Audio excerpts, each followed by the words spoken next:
Good morning, all of you. I hope I'm audible and my presentation screen is visible for all of you. Anyone can quickly respond in the chat box whether I'm audible and my screen is visible for you. Okay, good.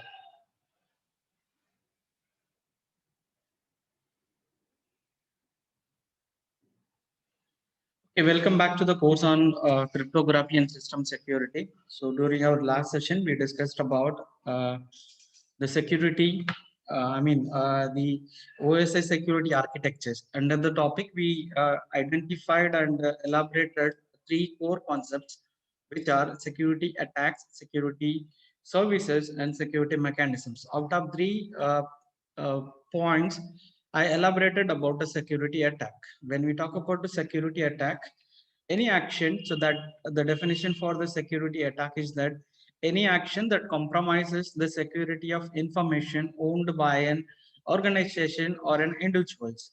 So suppose if you stored any information in your PC and you are protected it with the password, and someone is unauthorized persons who is gaining your information, who is stealing your information, that is called a security attack. When you talk about the different types of security attacks, we discussed about one is the passive attack and the second one is the active attack. When you talk about the passive attacks, so these are one type of attacks where the attacker, so they will get the access of the target machine or target informations, right? But they will not do any damages or harmful things to the information which they are attacking, right? The example for this type of passive attacks are the release of message content as well as the traffic analysis. What is meant by this release of traffic message contents means, so whenever you are sending an information to the receiver, but man in the middle or attacker, they will capture your information, right? They will read your information without your permissions, right? So example that we discussed for that is tapping of telephonic conversations, as well as capturing the emails, as well as SMS, whatever you are sending to the opponent. Very similarly, when we talk about the second type of attack is the passive attack, is a traffic analysis. When we talk about the traffic analysis, the attacker, they will have the control on the channel through which you are transmitting your information.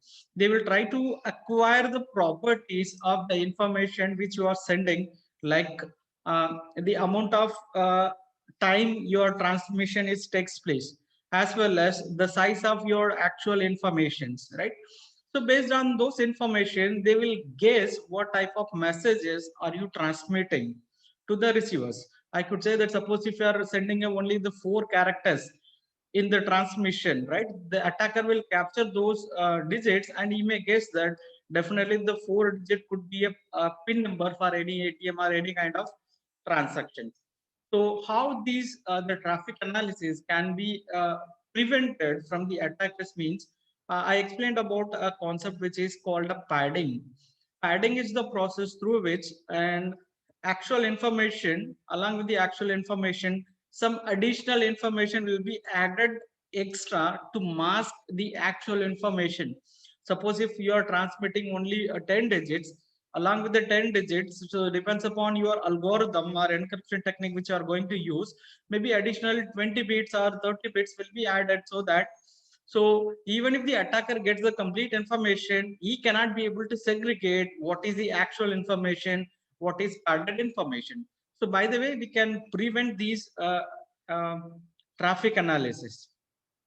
When you talk about the second category of attack, which is an active attack, right? Active attacks are the attacks which will takes place in order to destroy or in order to make damages to any informations, right? When you talk about the different types of attacks, the first one is masquerade.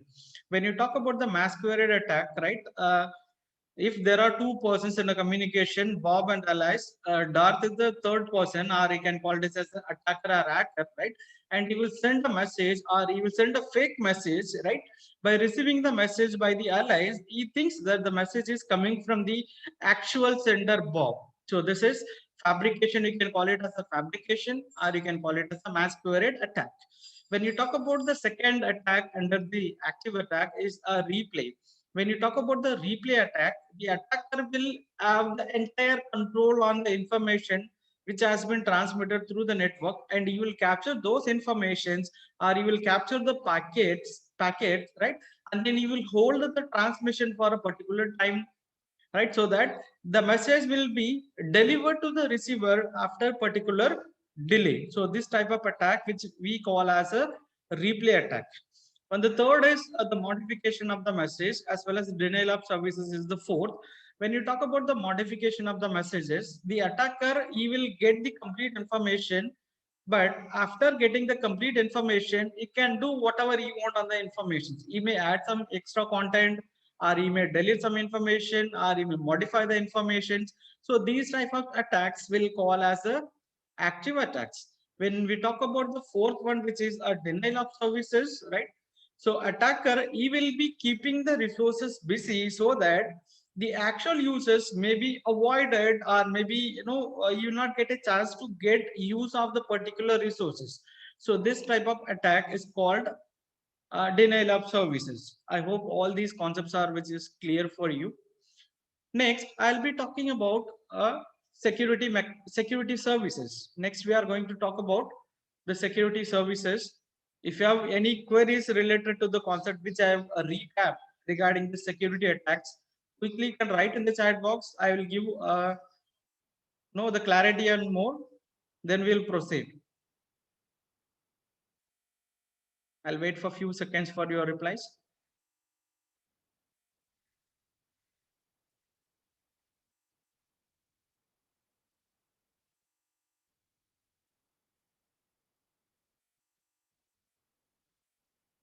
Shall I assume that the topic is clear for you about the security attacks? Shall I proceed further? Yes. Okay. So next, the concept which I'm going to explain in this session is security services. When you talk about the security services, so these are these certain mechanisms or certain techniques through which we can achieve all the security related aspects, right? First, when we talk about an authentications, already I elaborated more about an authentications. Authentication, when we talk about an authentication, the assurance that the communicating entity is the one that is a claim to be. Suppose if I wanted to prove that I am an authenticated persons, right? I need to apply a certain techniques or certain documents as well as the proof which I have with me, right?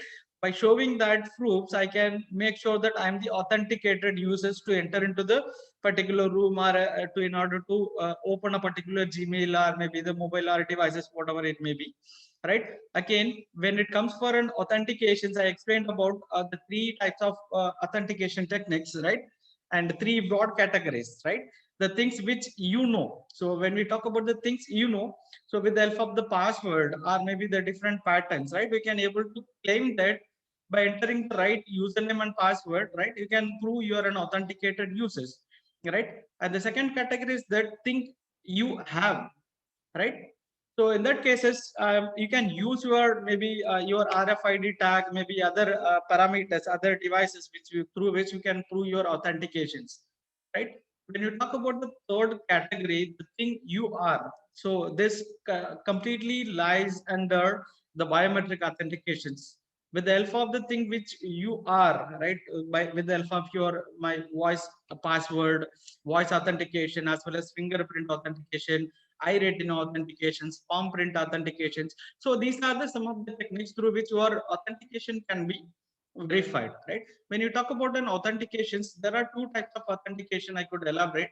Fear entity authentications, in which, right, whenever if the connection is takes place, right, again, in association with the logical connection to provide a confidence in the identity of the entities connected. So here in this, if there are two persons are connected, both the users, they need to prove their authentications, whether he is an authenticated sender as well as authenticated receiver, by means of exchanging certain parameters, right? They will mutually exchange their secret values or maybe authentication codes, right? Based on the codes, they will, both the entities who are present in the communications, they will mutually, they will assume that the receiving person or the sending person is an authenticated user in the communication. When we talk about the second category, which is data origin authentications, when you talk about data origin authentications, right, it is proved that whether the message is coming from the authenticated users. So for that, we will be talking about, one second, I'll take a marker, then I'll proceed. Right, through which they will try to prove that whether the message is coming from the actual source, right? So here they can use a digital signature to prove that whether the message is coming from an authenticated users, right? Okay, the second concept which comes under the security service is an access control. When you talk about the access control, whether the particular user, whether he has access or whether he can have the privileges to use a particular resources, that is called an access control, right? So through that, so why this access control is that the prevention of unauthorized use of a particular resources, so that if you have you are accessible, or you are, no, you have the privileges to use a particular resources, but access control refers to that till what extent you can do certain operation with the available resources, that is called an access control.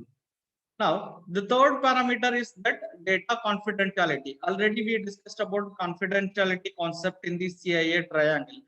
When you talk about confidentiality, confidentiality is something which is called a secrecy, right? Other than the actual users, no other user should not be read the informations, right? Again, protection of data from unauthorized disclosures. So this can be attained with the help of the different encryption techniques or different coding techniques, which we are going to study in the later part also, right? So here there are different categories under the confidentiality: connection confidentiality, as well as connectionless confidentiality. Here, when you talk about connection confidentiality, the protection of all user data on the connections, whatever the information which are going to transfer, the entire communication which is going to be transferred in a secured way. So for this, I could say the example for this: whenever you are purchasing any product through online, when you are doing the online payment, where you might have entered your the card numbers as well as the CVV numbers, and then your OTP, or might be your ATM pin numbers. All those information, the entire information which you are using in a communication, all those information has to be protected. So this is a connection confidentiality, where the entire communication data which is going to be protected with the different security or encryption techniques. When you talk about the connectionless confidentiality, so here instead of protecting the complete information, so you can protect, you feel that whichever is more important, right? Other than you are very similar with that, when you are buying any products through online, other than the order informations, right? So you can protect only the payment informations, right? Even if the user get the order information, if you bought any shoes or shocks or any pen drives, right? So with the help of that information, the attacker will not have any no benefit, but you can protect only the particular block of information. So this is again the connectionless confidentiality. And then the selective field confidentiality. So here user have the privilege to select what type of data, or what, whether he wanted to complete, he wanted to protect the complete information, or whether he wanted to protect a block, or maybe the small portion of information which is maybe which is negligible. So again, so this selective field confidentiality is that applying a security mechanisms or security services to the specific data. Again, the third confidentiality is the traffic flow confidentiality, right? So we were discussing about the traffic analysis, right? So when you talk about the traffic flow confidentiality, so here when we talk about the padding process, right? So here through the padding, right? So this will provide, or this will prevent from the attacker to get some information based on what you are transmitting on the network. So next, if you have any doubt with this, if you have any further queries, you can write in the chat box. Otherwise, we'll move to the next concept, which is data integrity. Is there any queries?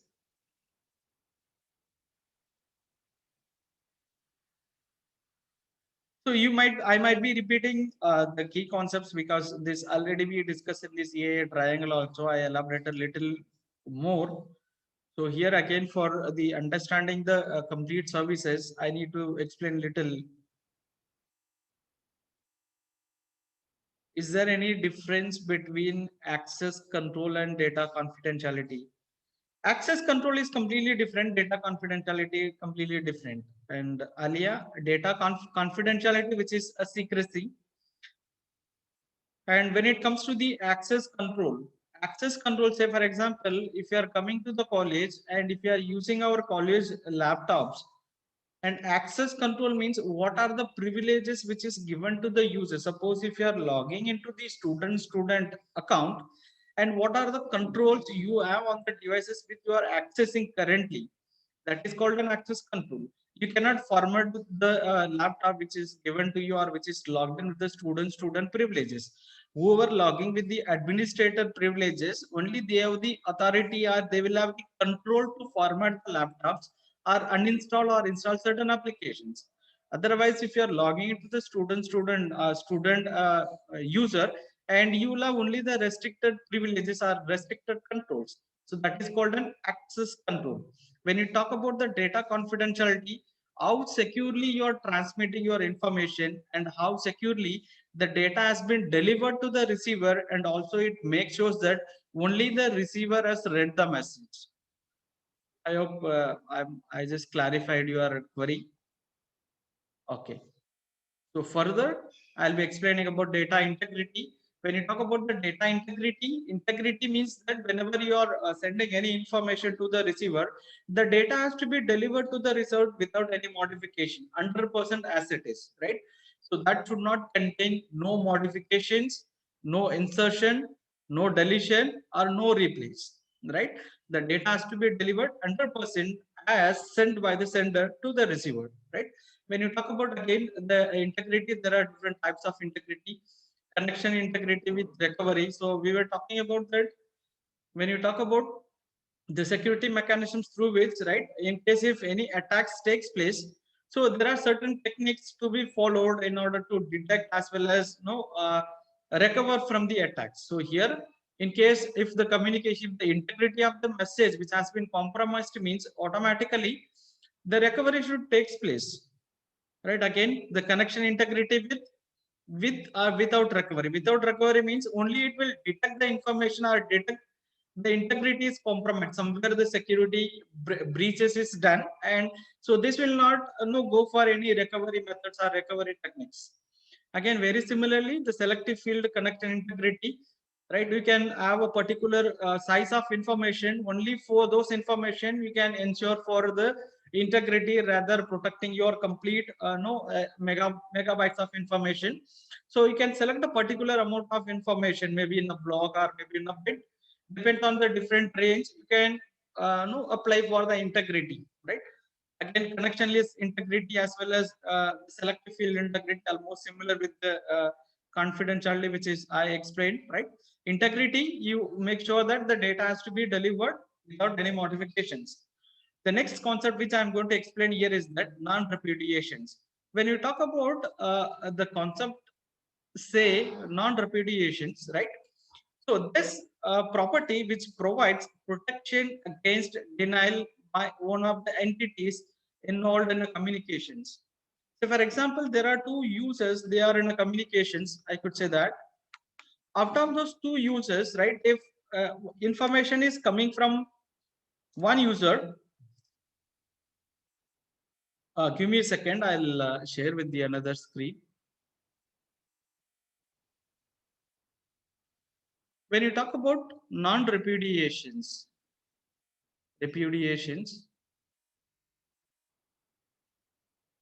right? If there are two persons in the communication, A and B, right? So this should protect from the users who are after their conversation or operations, right? This should make sure that it needs to prove that whether he has claimed to send a message.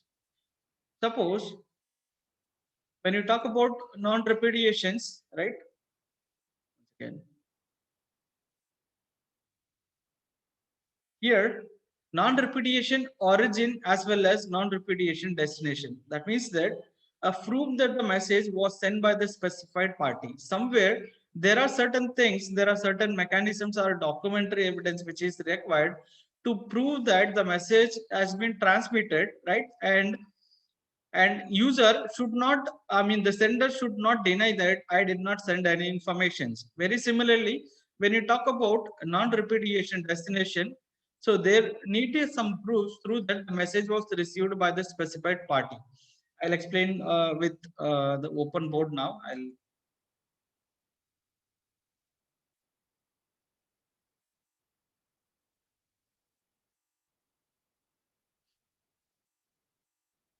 suppose if there are two persons, right? Say for example, A and B, right? And suppose is giving 1,000 rupees to B as a credit, right? So this B is getting a money for emergency, right? And so when maybe say for example this happens today, maybe after 10 days, A is asking for the money to return, right? A is asking B to return the money. So in that case, I suppose B is saying that I already returned 1,000 rupees to you. If he is lying, if B is lying without returning the money, if he is claiming that, right, I did not receive any money from you. Otherwise, there are chances that B can say that I did not receive the money from you. Otherwise, he can say that I already returned your money. Don't you remember? So this is denial of or non-repudiation by receiver side. He might have received the message, but after receiving also, right, he may no, uh, he may not give the acknowledgement for what he received, right? So this is called repudiation at the receiver side.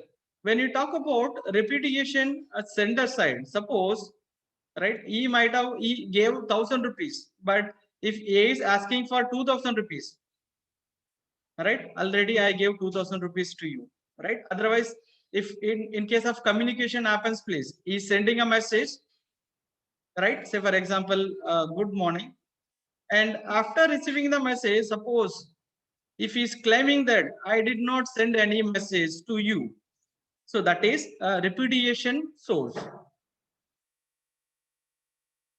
Basically, repudiation means after doing a certain service or operation, maybe there are chances that maybe the source or the destination, they may uh, they may not claim that what they've done, right? So this is called a repudiation. I hope this is clear for you. So non-repudiation to be takes place whenever there is a communication among the entities in a network, right? So that is called a non-repudiation. Whenever if user is sending an information, right, and you should have the claim that there needs to be some proof through that the message has been received from the authenticated users, right? Otherwise, also if he's claiming that I did not send a message, right, the receiver should have the proof that अरे बाबा तुम लोग sign करके ये notice भेजा है, so आपका sign इसमें ये लेटर में है, so it is proving that you sent the message. Very similarly, the non-repudiations, how the non-repudiation can be attained again, for every each and every delivery of the message, right, you may get the acknowledgement. So मैंने already आपको message भेज दिया, आपने reply भी दे दिया. Now you are claiming that you did not receive the message. By the way, so this non-repudiation origin as well as destination can be attained. Okay.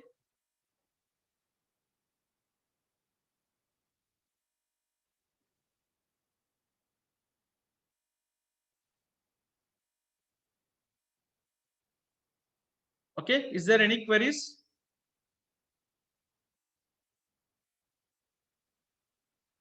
Okay. So next, if there are no queries, then we'll move to the next thing, which is security services.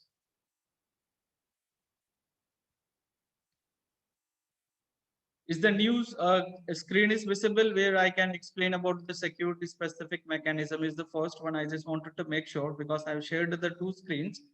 I wanted to confirm which screen is shared with you.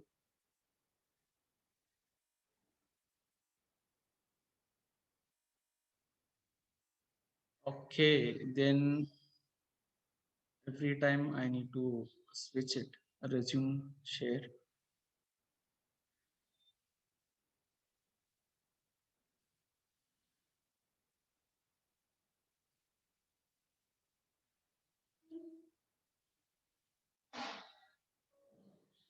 Now, can you see the presentations PPT presentation? Okay. So, in this topic, we are going to discuss about some of the concepts which are related to the security mechanisms, right? When you talk about the security mechanisms,